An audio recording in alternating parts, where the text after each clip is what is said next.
Some may see it as simply the latest fashion, but high intensity interval training has been scientifically proven to benefit you both from a health and fitness point of view. Sessions can be as short as 4 minutes or up to half an hour long, and the idea is that you do a very intensive short interval followed by an even shorter active recovery period. And handily for you, one of our GCN sessions is exactly that. Total of around 13 minutes with 10 minutes of 40 seconds on, 20 seconds off, and you can find that by clicking up here.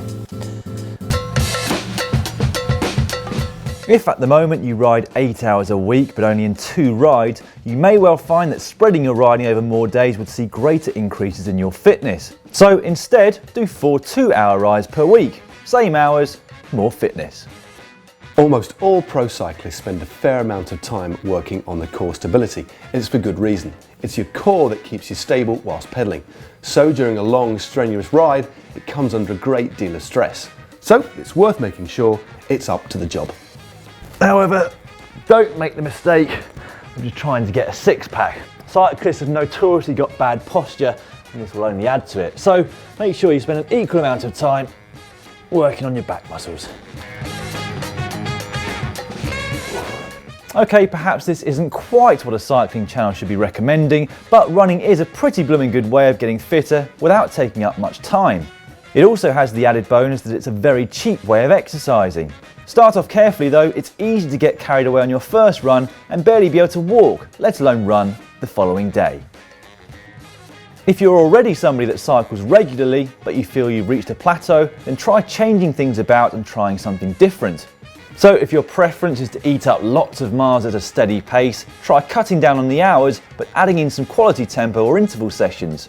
Likewise, if you're typically someone who does short, sharp sessions, try finding a little bit of extra time a couple of days a week to do some longer rides that will test and increase your endurance. If you're somebody who likes to head out on regular local group rides, you might find that as you've got fitter, they're just not quite pushing you as much as they once were. But that doesn't mean that you need to ditch them and start riding solo everywhere. You can just change a few things to try and make them harder again. That could be as simple as riding on the front more, taking more wind, or you could artificially make your bike heavier. You could use some heavier tyres which don't roll as well. You could even try keeping up on your mountain bike.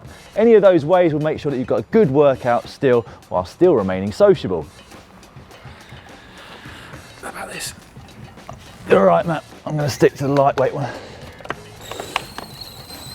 Riding into a headwind can be demoralising, depressing, and downright annoying. However, if you really want to get yourself fit, it can be your friend. A long piece of road with a howling headwind is about as close as you're going to get to simulating a long climb if you don't live near one. Don't worry about how fast or slow you're going, just concentrating on putting out some good power through the pedals.